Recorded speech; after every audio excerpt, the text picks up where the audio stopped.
FFF Trash Hero is an edgy anti-hero story with an overpowered protagonist that has little to no character development. And I fucking love it. Don't be misled by the title. FF Trash Hero, more like SSS.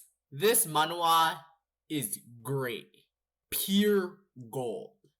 Okay, I'm gonna be honest here. The first 5 chapters are pretty hard to read. And I actually dropped during the first 5 chapters. But the thing is, after more chapters came out, I came back to it and read it again. And after the first 5 chapters, it started to get really good. But the first 5 chapters are still hard to read. So if you read the first 5 chapters, I recommend you just speed read it. Because the first 5 chapters are hard to read. And also, don't expect character development from this story. The protagonist of FF Trash Hero is Kang Han Soo. Don't expect him to be your typical goody two-shoes heroic protagonist. Kang Han Soo has a warped sense of justice. His idea of good and bad is different from other people's. The comedy and hype moments of this story is amazing. The comedy is just funny, and the badass hype fight scenes are great. Also, out of context meme, no survivors equals no witnesses equals no ruined reputation. Therefore, leave no one alive. At first glance, the art is really mid and childish looking even. But I assure you, the art is actually not that bad. When you read through it, most of the time the art is decent. But when it matters, the art takes it up a notch. During the fight scenes and the badass moments, the art brings itself up and it becomes super hype. I assure you, the art is not that bad, even though it looks very mid. And I can't draw myself, so why am I calling this mid? So the art is not bad, it just doesn't look amazing at first glance. And the art actually fits with the weird, wacky story of this manhwa, the comedy-ish scenes. The art actually fits really well. And the protagonist of this story isn't like most other isekai protagonists. He's evil in a way. Not like evil bad, but kind of chaotic evil in a way. I don't know how to really explain it, but yeah, I'll just go with that for now.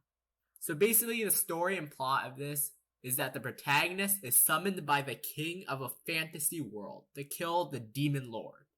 That's as cliche as it gets. However, after many years, after many adventures, the protagonist finally kills the demon lord. And this isn't a spoiler, this happens in the first chapter. But on the way to the demon lord, he killed his comrades as well. And the plot is kind of weird to explain, so it's easier to understand if you just read it yourself. But basically, he killed the demon lord, but the gods weren't satisfied with him. So they reverse time and send him all the way back to the beginning. And make him lose all of his powers. But the thing is, all the protagonist wants is to go home. He doesn't want to fight a demon lord. He doesn't want to be strong. He just wants to go home, to Earth. He doesn't want to be in this demon world. Most other isekais don't have a protagonist that want to go home. Most other protagonists just want to have a fun life in an alternate world. But realistically, most people would be homesick and want to go home. They would miss their family or miss certain aspects of their life. Because if you think about it, in this world, you fight monsters. You risk your life every single day. If you think about it, it's basically kidnapping. They forcefully took you from your world to bring it to their world and forced you to kill the demon lord. If you think about it, that's basically kidnapping. Anyone would miss home. And this story has that approach with a protagonist that wants to go home. And he's willing to do anything to go back home, including mass genocide. And one of the main reasons why he wants to go home is because in this alternate fantasy world, there are no toilets. All the toilets in this world are made of wood. They're uncomfortable. Or maybe they're just a hole, where you have to shit in a hole. And the protagonist wants to go home to use a normal toilet. So yeah, fantasy worlds aren't as cool and fun as you think they are. Because you're basically giving up your luxury of having a proper toilet. And the protagonist is aware of this, which is why he wants to go home at any cost. And so the protagonist is not a good person by any means. But you just can't bring yourself to hate him. Everything he says and does technically is true. Unless you're an oversensitive justice warrior or a Twitter user. You'll probably like him as well, like me. And he's an advocate of true gender equality. This dude, he would bitch slap both male and female. In a way, he's very realistic and unrealistic at the same time. He's realistic because he wants to go home. He misses our world. But he's unrealistic at the fact that he can murder people without batting an eye. Oh, and did I mention the best part of this story? His master is a slime. His master is a slime. Instant SSS-Tier story. This man sees values in slime, which almost no one does. Everyone thinks slimes are these weak beings. But he sees a true value in slimes. So hell yeah! Moral of the story, slimes are amazing. And because of his slime master, he becomes freaking overpowered. He would be nowhere near as strong as without his slime master.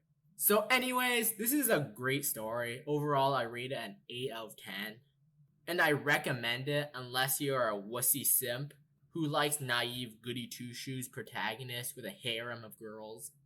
Because this protagonist, he has no harem. Also, there's a light novel. And I haven't read the light novel myself. But from what I hear, there are 18 plus scenes. If you get what I'm saying.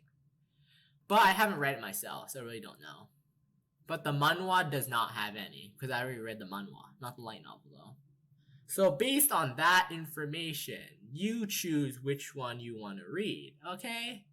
So that's about it. That wraps up this review. Thanks for watching. If you have any recommendations, post it in the comments down below. I'll check it out, yada yada. Thanks for watching. I'm head out now. Bye.